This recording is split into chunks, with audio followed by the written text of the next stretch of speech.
Hello friends, Vishnu Shalini latest review. Susmita ശാലിനിക്കെതിരെയുള്ള തെളിവുകൾ ശേഖരിക്കുവാണ്.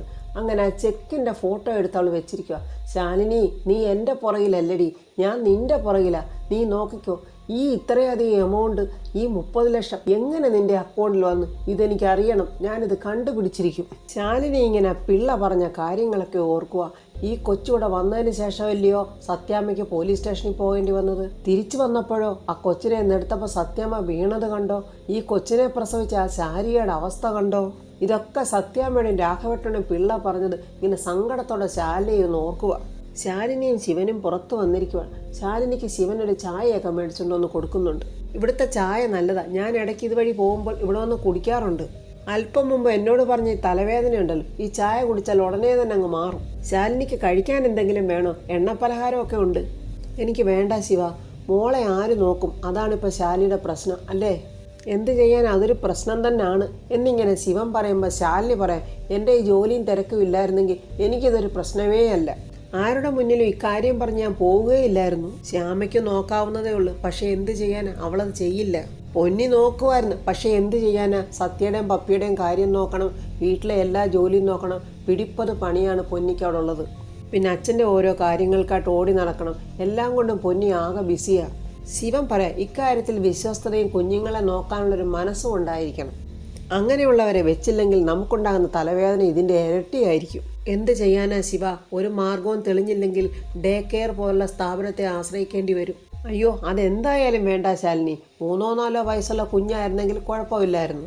ഇത് തീരെ പൊടിക്കുഞ്ഞല്ലേ. ഒരിക്കലും അവിടുത്തെ സ്റ്റാഫുകളിലൊന്നും ഈ പ്രായത്തിലുള്ള കുഞ്ഞുങ്ങൾക്ക് നല്ല ഒരു പരിചരണം കിട്ടിയെന്ന് വരില്ല.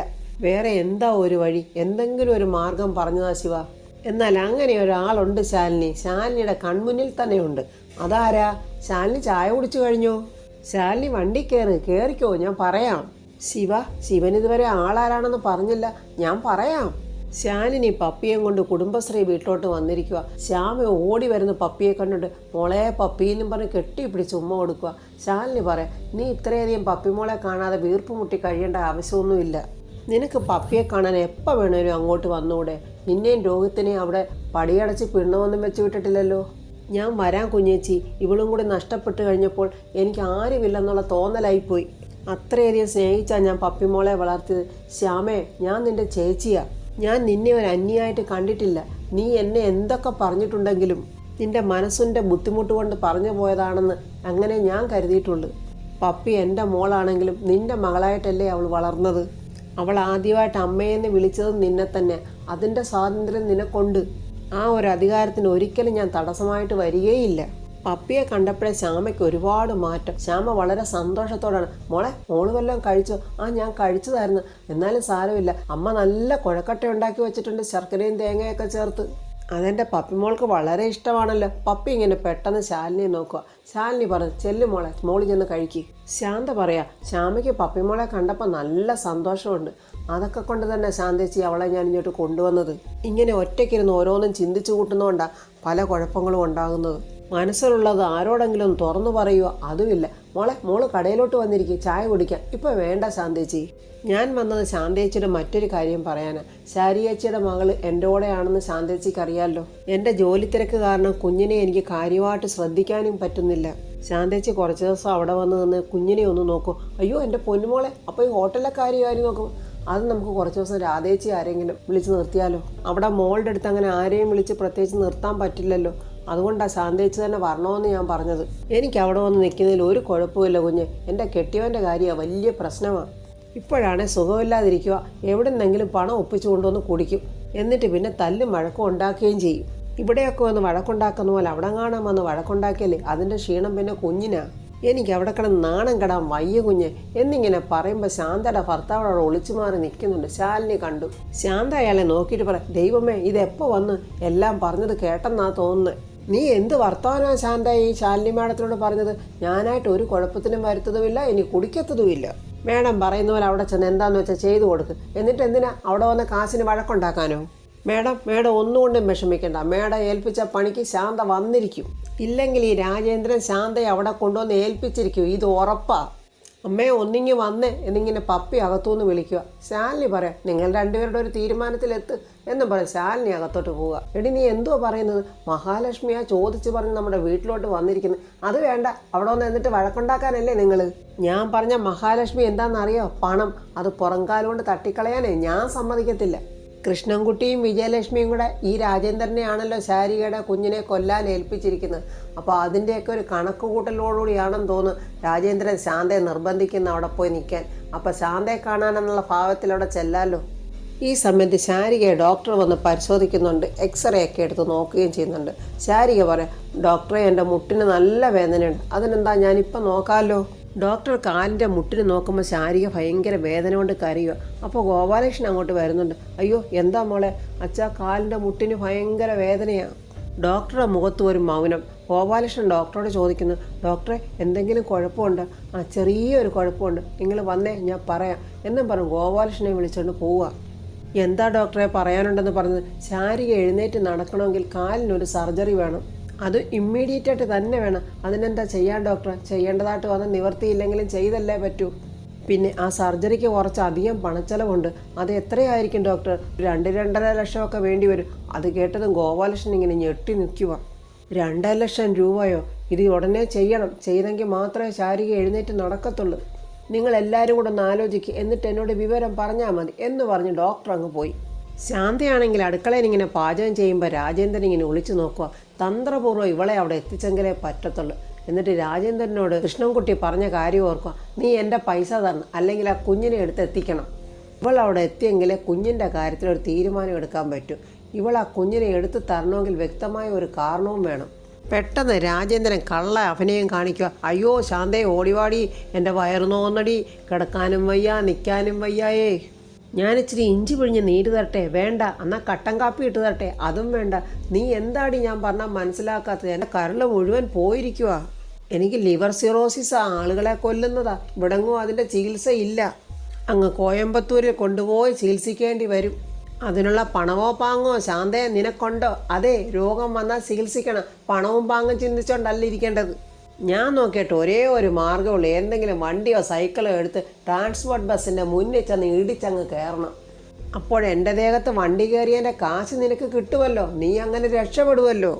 എന്തൊക്കെ വർത്തമാനമാണ് നിങ്ങളീ പറയുന്നത്? ഞാൻ മനസ്സിൽ പോലും ചിന്തിക്കാത്ത കാര്യമാണ് നിങ്ങളീ പറയുന്നത്. ഇങ്ങനെയൊക്കെ പറഞ്ഞാൽ നിങ്ങൾക്ക് എന്ത് സന്തോഷമാണ് കിട്ടുന്നത്? ശാന്തേ, എല്ലാത്തിനും പണം വേണം. നിന്നോട് ശാലിനി മാഡം പറഞ്ഞില്ലേ കുഞ്ഞിനെ പോയി നോക്കുന്ന കാര്യം? നീ പോകാമെങ്കിലേ നമ്മുടെ പകുതി പ്രശ്നം തീരും. അതിനെ നിങ്ങൾ ഉദ്ദേശിക്കുന്ന കൊട്ടക്കണക്കിന് കാശൊന്നും കൊച്ചിനെ നോക്കുന്നതിന് തരില്ല. നാട്ടു നടപ്പുള്ള ഒരു തുക, അത് മാത്രം പ്രതീക്ഷിച്ചാൽ മതി. എടി ശാന്തേ, അത് കൊച്ചിനെ നോക്കാൻ നിന്നാലല്ലേ? കൊച്ചിനെ എടുത്ത് ആർക്കെങ്കിലും നീ കൊടുത്താലോ? നിങ്ങൾ എന്തുവാ പറയുന്നേ? എനിക്ക് മനസ്സിലായില്ല. അതായത് ശാന്തേ, സംഭവം ഇത്രയേ ഉള്ളൂ. കൊച്ചിനെ ആവശ്യമുള്ള പാർട്ടിക്കാർക്ക് എടുത്തങ്ങ് കൊടുക്കുന്നു. അവരപ്പോൾ നമുക്ക് ആവശ്യമുള്ള പണം തരുമല്ലോ. നിങ്ങൾ എന്തുവാ ഈ പറഞ്ഞു വരുന്നത്? അതായത് ശാന്ത, ഈ കൊച്ചിൻ്റെ അച്ഛൻ അങ്ങ് വിദേശത്താ ജോലി നോക്കുന്നത്. ഈ കൊച്ചിൻ്റെ ഉപ്പനും അമ്മുമ്മയും നാട്ടിലുണ്ട്. ഇവർക്കിപ്പോൾ ഈ കുട്ടിയെ എടുത്ത് അവരുടെ കയ്യിലോട്ട് വെച്ച് കൊടുത്താൽ നല്ല ഒരു എമൗണ്ട് നമ്മുടെ കയ്യിലോട്ട് തരും. അങ്ങനെ ആ പൈസയും വാങ്ങി നമുക്ക് കോയമ്പത്തൂർ പോയി സുഖമായി എൻ്റെ അസുഖത്തിന് ചികിത്സിക്കാൻ പോകാമല്ലോ. നിങ്ങൾക്കിത് എങ്ങനെ പറയാൻ തോന്നി മനുഷ്യ? ഒരു കൈക്കുഞ്ഞിനെ എടുത്ത് വിറ്റിട്ടാണോ നിങ്ങളുടെ അസുഖം ചികിത്സിക്കാൻ പോകുന്നത്? അതിലും ഭേദം നിങ്ങളങ്ങ് മരിക്കുന്നേ. അത് കൊള്ളാം. അപ്പോൾ അതാണ് നിൻ്റെ മനസ്സിൽ. എന്നിട്ട് വേറൊരുത്തനെ വിവാഹം കഴിച്ച് ജീവിക്കാം. നിൻ്റെ മനസ്സിലിരിപ്പ് ഇപ്പോഴല്ലേ എനിക്ക് മനസ്സിലായത്. എന്തിനാ മനുഷ്യ നിങ്ങളിങ്ങനെ ഇല്ലാവചനം പറയുന്നത്? ആ കുട്ടിയെ ശാരദാമ്മയുടെ പേരക്കുട്ടിയാണ്. എന്നെ ഇവിടം വരെ എത്തിച്ചതേ ആ വീട്ടിലെ ചോറ. നെറുകേട് ശാന്ത കാണിക്കില്ല. എന്നാൽ നീ ഒരു കാര്യം ചെയ്യ്, ശാരദാമ്മയോട് പറ ഇതിനുള്ള പൈസ തരാൻ.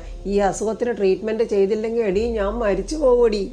എൻ്റെ ലിവറിനേക്കാളും വലുതാണോ നിനക്ക് എൻ്റെ ശാരദാമ്മയും കുട്ടിയും? നിങ്ങളെന്നെ നോക്കാതിരുന്നപ്പോഴേ ഈ പറഞ്ഞ ശാരദാമ്മ എന്നെ നോക്കാനുണ്ടായിരുന്നത്. അവരുടെ കാരുണ്യമാണ് എൻ്റെ ഈ ജീവിതം. അത് ഞാൻ ഒരിക്കലും മറക്കത്തില്ല. നീ മറക്കണ്ടടി. നീ അവരുടെ ഓർമ്മയും കെട്ടിപ്പിടിച്ചോണ്ടങ്ങ് ഇരുന്നോ. ഞാൻ അസുഖം കൂടി അങ്ങ് ചത്തോട്ടെ. ഭാര്യയാണ് പോലും ഭാര്യ. ഭർത്താവിനോടൊരല്പം പോലും സ്നേഹമില്ലാത്ത ഭാര്യ. ഈ അസുഖം ഞാനായിട്ട് നിങ്ങൾക്ക് വരുത്തി വെച്ചതാണോ? അല്ലല്ലോ, നിങ്ങളുടെ കുടി കാരണം ഉണ്ടായതല്ലേ. അപ്പം നിങ്ങൾ തന്നെ അങ്ങ് അനുഭവിച്ചോ. ഇങ്ങനെയൊക്കെ ആയിട്ട് നിങ്ങൾ കുടി നിർത്തിയോ? നിങ്ങൾ ഇപ്പോഴും കുടിക്കുമല്ലേ. നിങ്ങൾ ഒരു കാലത്ത് നന്നാകില്ല മനുഷ്യ. രാജേന്ദ്രൻ്റെ ഒന്നും ശാന്തയുടെ അടുത്ത് നടന്നില്ല. രാജേന്ദ്രൻ മനസ്സിൽ പറയാ, ഇനി ഇവളുടെ സഹായത്തോടുകൂടി അത് നടക്കില്ല. മറ്റെന്തെങ്കിലും വഴി നോക്കണം. ഗോപാലകൃഷ്ണൻ ആ വേലായുധൻ ചേട്ടനെ കാണാൻ വന്നിരിക്കുക. എടോ എന്താടോ ഈ രാത്രി വന്നത്? ഒരത്യാവശ്യമുണ്ട്, അതാ ഞാൻ നിന്നെ തേടി വന്നത്. അതിനെന്താ, വാ നമുക്ക് അങ്ങോട്ട് മാറി നിൽക്കാം. ശാരികയുടെ കാര്യങ്ങളൊക്കെ ഇങ്ങനെ ഗോപാലകൃഷ്ണൻ പറയുവാണ് വേലായുധനോട്. ശാരിക ഹോസ്പിറ്റലിൽ കിടക്കയിലാണ്. അവൾ എഴുന്നേറ്റ് നടക്കണമെങ്കിൽ എത്രയും പെട്ടെന്ന് കാലിനൊരു ഓപ്പറേഷൻ ചെയ്യണം. വേലായുധ, എനിക്ക് കുറച്ച് കാശ് വേണം. നിനക്കറിയാമല്ലോ എൻ്റെ ഇപ്പോഴത്തെ അവസ്ഥ. എടാ, ഇതിപ്പോൾ ഒരളി എന്ന മദ്ദളത്തിനോട് കഥ പറഞ്ഞ പോലെ ആയിപ്പോയല്ലോ. ഗോപാലകൃഷ്ണ, ഞാനും 1-2 കാര്യങ്ങൾക്കായിട്ട് കുറച്ച് കാശിന് വേണ്ടി ഓടി നടക്കുക. പലരോടും ചോദിച്ചിട്ടുണ്ട്. സത്യം പറയാമല്ലോ, നമുക്കൊരാവശ്യമെന്ന് കരുതി ചോദിച്ചാൽ ഒരുത്തരും നമ്മളെ സഹായിക്കില്ല. എടാ വേലായുധ, അവൾ എഴുന്നേറ്റ് നടന്നില്ലെങ്കിൽ അവൾ എനിക്കൊരു ബാധ്യതയായി മാറും. എടാ, തൻ്റെ ഒരു മോള് കളക്ടറല്ലേ, ഈ പണത്തിൻ്റെ ആവശ്യം നിനക്ക് അവളോട് ചോദിച്ചുകൂടെ? ഈ സുഖമില്ലാത്ത മോളുടെ കുഞ്ഞിൻ്റെ സംരക്ഷണം കളക്ടർ മോളെയാണ് ഞാൻ ഏൽപ്പിച്ചിരിക്കുന്നത്. അതിൻ്റെ കൂടെ ഇതും കൂടി പറയാൻ എനിക്കല്പം ബുദ്ധിമുട്ടുണ്ട്. ഇതെൻ്റെ ഉത്തരവാദിത്തത്തിൽപ്പെട്ട കാര്യമല്ലേ, ഞാൻ ചെയ്യേണ്ട കടമ.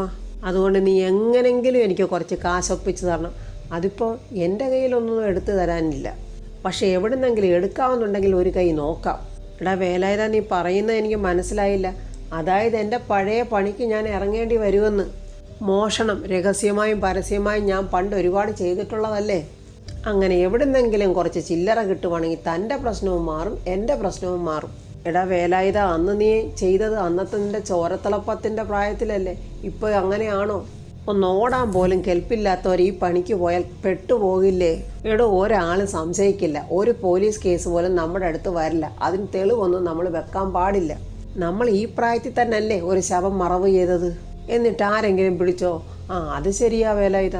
അതുപോലെ തന്നെ ഇതും. തെളിവില്ലെങ്കിൽ നമ്മുടെ പിന്നാലെ ഒരാളും വരില്ല. ഒരു ക്ഷേത്രത്തിൻ്റെ പേര് പറഞ്ഞിട്ട് അവിടുത്തെ കാണിക്ക വഞ്ചി അടിക്കാനാണ് വേലായുധൻ്റെ പ്ലാൻ. അത് നമ്മൾ അങ്ങ് പൊക്കുന്നു. ഗോപാലകൃഷ്ണൻ ഭയത്തോടെ, അയ്യോ, അമ്പലത്തിലെ കാണിക്ക വഞ്ചിയോ? അതും അകത്തിരിക്കുന്നേ. എടോ, തനിക്ക് കാര്യം നടക്കണോ വേണ്ടായോ? അപ്പോൾ ശിവൻ തൻ്റെ ബൈക്കിൽ അങ്ങോട്ട് വരുന്നുണ്ട്. ഇവരെ 2 പേരെയും കണ്ടിട്ട് പന്തികേടുണ്ടല്ലോ എന്നിങ്ങനെ ശിവൻ ആലോചിക്കുന്നുണ്ട്. അല്ല, ശാലിനിയുടെ അച്ഛനെന്താ ഇവിടെ? ഉടനെ വേലായുധൻ ഞങ്ങൾ പഴയകാല സുഹൃത്തുക്കളാണ്. എങ്കിൽ വാ, അകത്തിരുന്ന് സംസാരിക്കാമല്ലോ. വേലായുധൻ അത് കേട്ടെന്ന് ഉരുളുന്നുണ്ട്. അത് വേണ്ട, ശിവൻ അകത്തോട്ട് പോയിക്കോ, ഞങ്ങൾ കുറച്ച് കാര്യങ്ങൾ സംസാരിക്കട്ടെ. ഗോപാലകൃഷ്ണൻ ആകെ ഒരു ഭയം. എടോ വേലായുധ, നമ്മൾ പറഞ്ഞതുമല്ലോ ആ ശിവൻ കേട്ട് കാണും. കേട്ട് കാണത്തില്ല. എടോ, തനിക്ക് പണം വേണമെങ്കിൽ താൻ എന്നോടൊപ്പം നിൽക്കണം. നമ്മുടെ 2 പേരുടെയും വിഷമങ്ങൾ മാറ്റിത്തരാൻ തൃക്കരിപ്പൂർ ദേവരോട് നമുക്ക് പ്രാർത്ഥിക്കാം. എടോ, ഭഗവാൻ നമ്മളെ സഹായിക്കാതിരിക്കില്ല. ഗോപാലകൃഷ്ണൻ ആകെ ഇങ്ങനെ കൺഫ്യൂഷനില്ല. ഒരു സൈഡിൽ നോക്കുമ്പോൾ പവിത്രമായ ക്ഷേത്രത്തിലെ മോഷണമോ, മറ്റൊരു സൈഡിൽ നോക്കുമ്പോൾ എഴുന്നേക്കാൻ വയ്യാതെ കിടക്കുന്ന മകൾ ശാരിക. അപ്പോൾ ഫ്രണ്ട്സ്, ഗോപാലകൃഷ്ണൻ ആകെ കൺഫ്യൂഷനാണ്. മകളെ രക്ഷിക്കണോ അതോ മോഷണം നടത്തണോ? ഇനി എന്തായിരിക്കും ഗോപാലകൃഷ്ണൻ്റെ തീരുമാനം? ഗോപാലകൃഷ്ണൻ വേലായുധനോടൊപ്പം ആ മോഷണത്തിന് പോയാൽ പിടിക്കപ്പെട്ട ശാലിനിയുടെ അവസ്ഥ എന്തായിരിക്കും? പിന്നെ ശാലിനി ആളുകളുടെ മുഖത്ത് എങ്ങനെ നോക്കും? ഇതിൽ നിന്ന് എങ്ങനെ ശാലിനി കരകയറും? ഇനി എന്തൊക്കെയായിരിക്കും? ശാരികയുടെ കുഞ്ഞിനെ അവിടെ നിന്ന് എടുത്തുകൊണ്ട് പോകാൻ രാജേന്ദ്രൻ വരുമോ? രാജേന്ദ്രൻ്റെ കയ്യിൽ നിന്ന് ശാലിനി എങ്ങനെ ആ കുഞ്ഞിനെ രക്ഷപ്പെടുത്തും? ആകെ വലഞ്ഞു നിൽക്കുന്ന ശാലിനി ആര് ജീവിതത്തിൽ രക്ഷപ്പെടുത്തും എന്നൊക്കെയുള്ള അറിയാനായി നമുക്ക് നാളത്തെ റിവ്യൂ കാണാം. എൻ്റെ ഈ റിവ്യൂ ഇഷ്ടപ്പെട്ട ലൈക്കും കമൻസും, സബ്സ്ക്രൈബ് ചെയ്യാത്തവർ സബ്സ്ക്രൈബ് ചെയ്യണേ.